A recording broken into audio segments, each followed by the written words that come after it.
Welcome back, everyone. Today we're tackling a big one. Can positive thinking actually change our life, or is it just feel-good fluff? With me is a psychologist and behavior researcher who works with teams and individuals on mindset and habits. Thanks for being here. Thanks for having me. I love this topic because it's both misunderstood and incredibly practical when you get it right. Let's go right at it. Can positive thinking change our life? Yes, and not because thoughts magically manifest things, but because thoughts shift what we notice, how we feel, and what we do next. That cascade, attention, emotion, action, compounds over time. Positive thinking done well is like adjusting a camera lens. It doesn't change the world instantly, but it changes your shot, and that changes your options. When you say done well, what does that look like? Is it daily affirmations in the mirror? It's less about cheerleading and more about realistic optimism. It means acknowledging what's hard, then focusing on what's controllable and useful.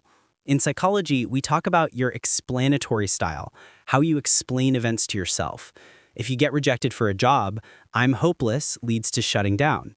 Not a fit yet, what can I learn and try next leads to feedback, applications, and skill building. The second thought pattern tends to create better outcomes. So it's not everything's awesome, it's here's what's true and here's what I can do. Exactly, and there's solid science. Barbara Fredrickson's broaden and build theory shows that positive emotions widen our attention and thinking, which helps us spot solutions and reach out to people. Martin Seligman's work on learned optimism links optimistic explanatory styles to resilience and better health outcomes. Carol Dweck's growth mindset research shows that believing abilities can develop leads to more effort and better learning. None of this is magic. It's behavior change sparked by mindset. People will ask, are those results actually causal, or do successful people just feel more positive because life's going well? Great skepticism. Some findings are correlational, but we also have experimental evidence. For example, mental contrasting with WOOP, Wish, Outcome, Obstacle, Plan by Gabriella Oettingen, shows that imagining a positive outcome plus anticipating obstacles and planning raises effort and performance versus positive imagery alone. Implementation intentions, if X happens, then I do Y, increase follow-through. CBT studies show that changing thinking patterns can reduce anxiety and depression. So mindset tools change behavior, and behavior changes results. Let's talk about the dark side. Toxic positivity. People who say, just be positive while your world is on fire. That's invalidating and counterproductive. Negative emotions carry information. Realistic optimism sounds like, this is painful, it makes sense I feel upset. What's one step I can take that helps? We pair acceptance with agency.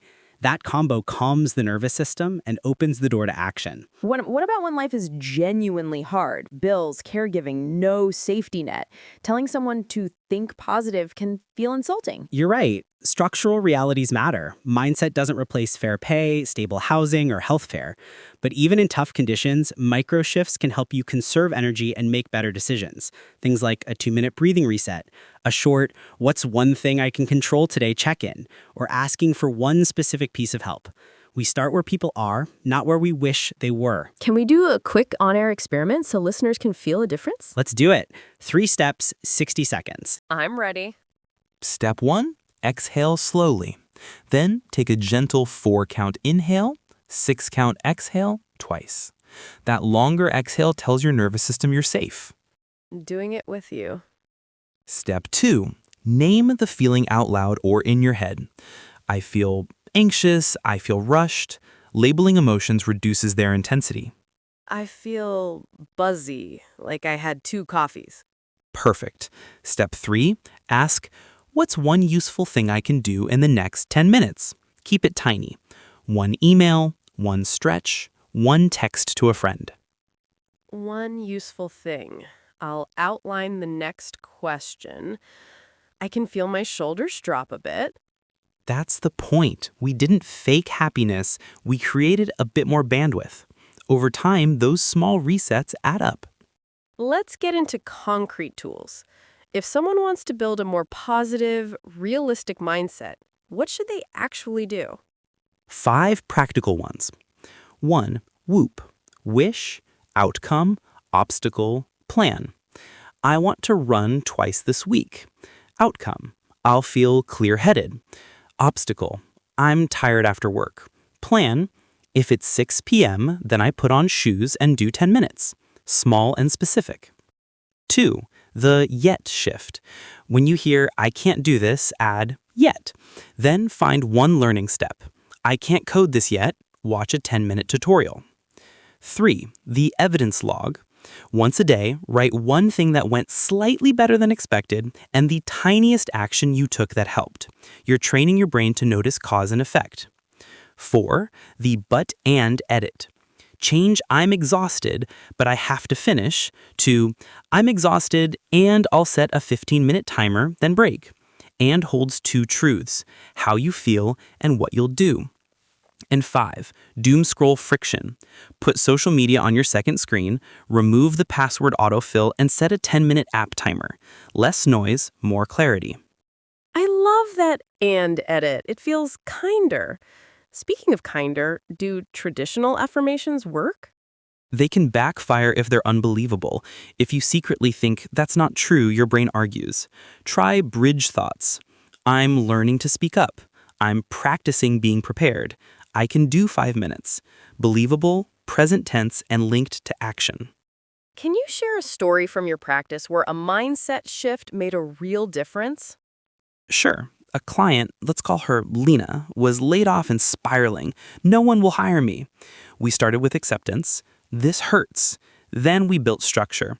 Whoop for a daily 45-minute job block, 2 15-minute networking calls a week, and a weekly evidence log. Who replied, what she learned, what she improved. She also used the yet shift for skills she felt weak in. 8 weeks in, she hadn't landed a job yet, but her confidence and pipeline looked different. By week 12, she had 2 offers. The mindset didn't hand her a job, but it kept her taking the right actions long enough for opportunity to meet preparation. That timeline, 8 to 12 weeks, is helpful. People expect overnight transformation. For most habits and mindset shifts, small wins show up within 2 weeks. You feel steadier, you procrastinate a little less. Bigger outcomes often take 8 to 12 weeks. Measure the right things, attempts, reps, minutes, not just end results. Let's do a myth-busting lightning round. I'm in. Myth. Positive vibes only. Harmful. You need the whole emotional palette. Aim for positive tilt, not denial. Myth. If I visualize it, it will happen. Visualize the outcome and the obstacles, then plan. Mental contrasting beats fantasy. Myth. Gratitude means ignoring problems. No, gratitude and problem solving can sit together. Gratitude replenishes fuel, you still fix the leak. Myth. Fake it till you make it.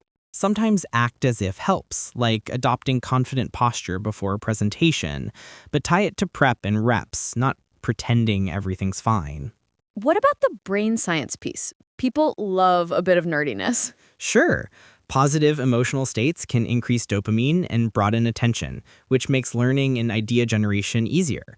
Labeling emotions reduces amygdala activation. Attention is a filter. When you prime it with what you're looking for, one useful thing I can do, proof I'm progressing, you're more likely to notice opportunities you'd otherwise miss. Over time, repetition strengthens those neural pathways, neuroplasticity, so the realistic, optimistic response becomes more automatic. Okay, let's address a big critique.